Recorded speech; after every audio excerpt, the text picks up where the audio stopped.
وہ جب اس خطے میں آئے تھے تو سندھ جو ہے وہ اس وقت بھی موجود تھی. وہ بائی چوائس جو جغرافیکل پوزیشن ہے سندھ کی وہ اور جو سندھ کے وسائل ہیں وہ ان کے نظروں میں تھے تو وہ ادھر آئے, اپنی مرضی سے آئے. اگر میرے گھر میں کوئی مہمان آئے یا کوئی تکلیف میں کوئی مہمان نوازی کر کے کسی کو جگہ دوں اور وہ ایک میرے ہی گھر میں 4 کمروں کو کہے کہ جی یہ اب ہمارے کھاتے بدلی کر کے ہمیں دو, تو یہ دنیا میں کہیں بھی نہیں ہوتا, انشاءاللہ کبھی بھی نہیں ہوگا. جو بھائی اپنے کو مہاجر کہتے ہیں یا سمجھتے ہیں, جو یہ اپنے لیے ایک نیا صوبہ بنا کے اپنی الگ آئیڈینٹی اسٹیبلش کرنا چاہتے ہیں, ہم نے یا سندھ والوں نے اس وقت دعوت نامے بھیج کے کسی کو نہیں بلایا تھا. جب تک سندھ کا ایک معصوم بچہ بھی زندہ ہے, سندھ کا نام کوئی بھی نہیں لے سکتا. بسم اللہ الرحمن الرحیم. السلام علیکم, میں ہوں سید شہریار علی نقوی اور آپ لوگ میرا یوٹیوب چینل دیکھ رہے ہیں نقوی رپورٹس. ذوالفقار مرزا صاحب ایک مطلب سمجھ لیں ماچو مین ٹائپ انسان ہیں اور ان کے آپ نے بیان سنا. یہ مجھے جو ہے نا تعلیم کا فقدان نظر آتا ہے کہ ایک ڈاکٹر لیول کا بندہ اور اس کی انفارمیشن, اس کی نالج جو ہے وہ نہ ہونے کے برابر ہے. میں تمام اپنے مہاجر اور سندھی بھائیوں کو ایک بات بتا دوں, صوبہ بننے سے کچھ نہیں ہونے والا. پہلے بھی میں بات کر چکا ہوں, صوبہ بننے سے کچھ نہیں ہونے والا ہے.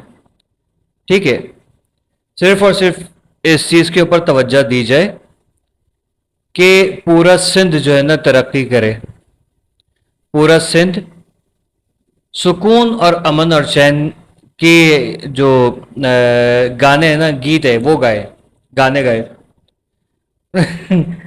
ذوالفقار مرزا صاحب نے کہا کہ جب لوگ آئے وہاں سے تو ہم نے کسی کو بلایا نہیں تھا, مہاجروں کے جو ہے وہ سندھ کے وسائل کے اوپر نظریں تھیں تو وہ یہاں پر آئے. ذوالفقار مرزا صاحب آپ دوبارہ جو ہے نا PP1 سے اسکول میں ایڈمیشن لے لیجئے اور پھر جو ہے نا پراپر میٹرک کیجئے گا. تب تک آپ کو سندھ کی تاریخ, پارٹیشن سب کچھ سمجھ میں آ جائے گا. اس میں کوئی شک نہیں ہے کہ سندھ ایک قدیم دھرتی ہے. پارٹیشن سے پہلے یہاں پر کراچی میں آپ لوگ آباد نہیں تھے. صرف وہ جو ملاح ٹائپ کے لوگ ہوتے تھے وہ مچھلی کے شکار کے لیے جو ساحلی پٹی تھی اس میں وہ اور بلوچ مکرانی یعنی کہ شکار کیا کرتے تھے. باقی کراچی میں انگریزوں کا راج تھا, یہاں ان کے دفاتر تھے جس میں جو ہے کوئی حجام تھا, کوئی جوتا چپل سلائی کرتا تھا, کوئی سبزیوں کے گوشت پوشت کے ٹھیلے لگایا کرتا تھا, ریڑیاں لگایا کرتا تھا, دکانوں پہ بیٹھتے تھے. ٹھیک ہے, یہ یہاں کی اوریجنل ریالٹی ہے. ٹھیک ہے, سندھ کے باشندے کراچی میں آباد نہیں تھے. ٹھیک ہے, اس سے پہلے میں نہیں جا رہا, میں اس عرصے میں جا رہا ہوں. لیکن اس کا مقصد یہ نہیں ہے کہ میں خدا نخواستہ کسی اپنے بھائی کو نقصان یا کوئی دل دکھانے والی بات کر رہا ہوں, حقیقت کی بات کر رہا ہوں. جب پاکستان معرض وجود میں آیا, بچوں کو خاص طور پہ بولوں کہ کریکشن کریں بیٹا, پاکستان آزاد نہیں ہوا تھا کیونکہ پاکستان پہلا قید نہیں تھا. ہندوستان کے 2 ٹکڑے ہوئے تھے جن میں سے ایک ٹکڑے کا نام پاکستان رکھا گیا تھا. ٹھیک ہے, اور جو موجودہ نقشہ ہے نا یہ پاکستان, خالی یہ پاکستان نہیں تھا. اس میں اپر جو ایریا تھا انڈیا اور چائنا کا اور پھر وہاں سے بنگلہ دیش, یہ بہت بڑا خطہ تھا. بھارت بہت چھوٹا تھا پاکستان کے مقابلے میں.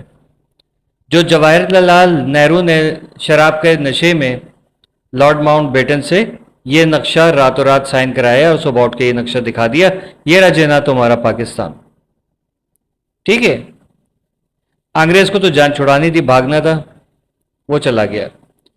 اور جب 20 لاکھ افراد یہاں پر ہجرت کر کے آ رہے تھے تو کوئی پنجاب والے راستے سے یعنی واگا بارڈر وغیرہ سے اور دوسرے جو وہاں کے بارڈرز ہیں وہاں سے آ رہے تھے تو ان کو کہا جاتا تھا آگے جاؤ یہ پاکستان نہیں ہے، پاکستان آگے آگے۔ کچھ کھوکھرا پار سے جو آئے ان کو پھر یہ کہا گیا یہ بھی نہیں، سندھ سے بھی کہا گیا یہ نہیں ہے، کراچی پاکستان ہے، کراچی سے شروع ہوتا ہے۔ تو یہاں کراچی میں آبادی کی گئی۔ رہی بات وسائل کی، جو اپنی جائیداد چھوڑ کر آئے ہیں نا وہاں سے، انڈیا سے، ان کو آپ کے وسائل سے کوئی لینا دینا نہیں ہے، یہ سب آپ کا ہے، اس پہ آپ کا حق ہے، سندھیوں کا حق ہے، سندھیوں کی چیز ہے، ٹھیک ہے، یہی حقیقت ہے۔ لیکن یہاں کے وسائل اگر استعمال ہو رہے ہوتے تو جو قائد اعظم محمد علی جناح نے وہاں سے انڈیا سے جو بینکس ٹرانسفر کیے تھے، جو پاکستان کا نیشنل بینک بنا، اسٹیٹ بینک آف پاکستان بنا، حبیب گروپ تھا اور پتہ نہیں کون کون سے گروپس تھے جس میں اور بہت بڑے بڑے نام تھے جو ہم پہلے بھی تاریخ میں پڑھ چکے ہیں۔ یہاں پاکستان کے خزانے میں زیرو چونی پڑی ہوئی تھی، لوگوں کی تنخواہیں ہم لوگوں نے دی تھی، ہمارے اینسسٹرز نے، آباء و اجداد نے۔ تو ان کو کیا پرواہ کہ یہاں سندھ میں کیا نکل رہا ہے کیا نہیں نکل رہا ہے، ٹھیک ہے۔ آپ جو بڑے ہیں نا ہمارے، میں اصل میں ذوالفقار مرزا صاحب کو بڑا پسند کرتا ہوں کیونکہ ان کا وہ جو ٹیبل توڑنے والا چیز تھی نا، وہ اس سے میں انسپائر ہوں ہمیشہ سے۔ لیکن یہ کہ کم از کم سندھ کے جو معصوم بھائی بہن ہیں نا ان کو صحیح تاریخ بتائیں، جو خالی پاکستان کی کتابوں میں یا سندھ کی کراچی کی کتابوں میں نہیں ہے، یہ انٹرنیشنل کتابوں میں بھی یہی درج ہے، حقیقت یہی ہے۔ آپ بھی جانتے ہیں، آپ کے والد صاحب بھی جانتے ہیں، میں بھی جانتا ہوں، میرے والد صاحب اور میرے دادا پردادا سب لوگ جانتے ہیں یہ، ٹھیک ہے۔ تو یہ مت کہیے کہ کسی کو جو ہے وہ یہاں ہم وسائل دیکھ کر آئے تھے، آپ لوگ مسلسل مہاجروں کی جو ہے نا وہ دل آزاری کرتے ہیں، اور پھر اگر آپ کو کوئی جواب ملتا ہے تو آپ لوگ جو ہے وہ برا مان جاتے ہیں۔ میں ریکویسٹ کرتا ہوں تمام بھائیوں سے بہنوں سے کہ کوئی بھی اپنے کسی سندھی بھائی کا دل نہ دکھائے، حقیقت بتائیں لیکن تمیز اور تہذیب کے دائرے میں رہتے ہوئے۔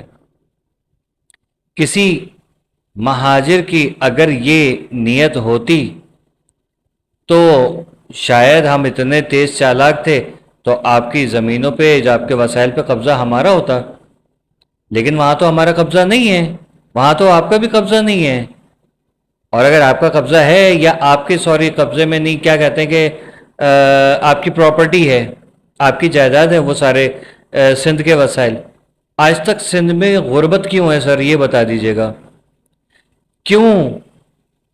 ابھی نواب شاہ میں ایک اسٹریٹ کرائم کا واقعہ ہوا ہے، گھر میں یا دکان میں گھس کے بندے کو گولیاں ماری ہیں بڑے تسلی سے، اور موٹر سائیکل پہ جا کے بیٹھ کے کسی ساتھی کے ساتھ اور نکل گیا بندہ، پتہ نہیں وہ شخص زندہ بچا کہ نہیں، لیکن اس کی ماں بہنوں کو گھسیٹ کے دور پھینکا اور اس کو پھر گولیاں ماری ہیں، اور وہ بھی کلاشنکوف سے۔ خیر، سندھ کے وسائل آپ اور ہم، جب پورا پاکستان آپ کا اور میرا ہے تو تیرا میرا یہاں پر کیا؟ اسی لیے میں کسی صوبے کے بننے کے حق میں نہیں ہوں، کیونکہ میں آپ کو یہ لکھ کے دینے کے لیے تیار ہوں کہ یہ جو سیٹ اپ بیٹھا ہوا ہے نا ہمارے یہاں کراچی والا، ارے ایم کیو ایم کی بات کر رہا ہوں یار، یہ آپ ان کو صوبہ بنا کے دے دیں، کل ہم سارے مہاجر سر پیٹ رہے ہوں گے، ان کا بھی اور اپنا بھی۔ کیوں؟ کیونکہ کچھ کرنے والے نہیں ہیں یہ۔ ہاں، الطاف حسین ہوتا تو پھر بات الگ تھی کہ کچھ پروگریسو کچھ ہو جاتا، لیکن یہ صوبہ بننے کے بعد اس صوبے کے لیے جو ہے ایوانوں میں 29ویں ترمیم اور 36ویں ترمیم اور 1141ویں ترمیم میں سائن کرانے کے لیے پیچھے پیچھے بھاگ رہے ہوں گے، ان لوگوں میں تپڑ نہیں ہے، یہ حقیقت ہے۔ خدا کا واسطہ میں تمام سندھ کے جتنے بھی پیپلز پارٹی کے خاص طور پہ ہیں اور جتنے اور پارٹیز ہیں ان سے ریکویسٹ کرتا ہوں، ہم انسان ہیں، ہم پاکستانی ہیں. آپ لوگ جو الٹی باتیں کرتے ہو نا، ہمارا دل دکھتا ہے، لیکن ہم جواب دے چکے، لیکن ہم نے یہ دیکھا کہ جواب دینے سے صرف اور صرف انتشار پھیل رہا ہے. اس لیے ایک دوسرے کو ایجوکیٹ کریں، تاریخ غلط نہ بتائی جائے مہاجروں کی، اور مہاجروں کو سندھیوں کی غلط تاریخ نہ بتائی جائے، کیونکہ پاکستان بننے میں جتنا ہاتھ ہمارا ہے اتنا ہی ہاتھ ہمارے سندھی بھائیوں کا بھی ہے. ہم آپ کی قربانیوں کو نہیں بھولے، آپ بھی ہماری قربانیوں کو مت بھولیے. اللہ اس ملک کی حفاظت کرے اور پیپلز پارٹی جیسے ناسور سے ہماری جان چھڑائے. آمین. اللہ حافظ. پاکستان زندہ باد.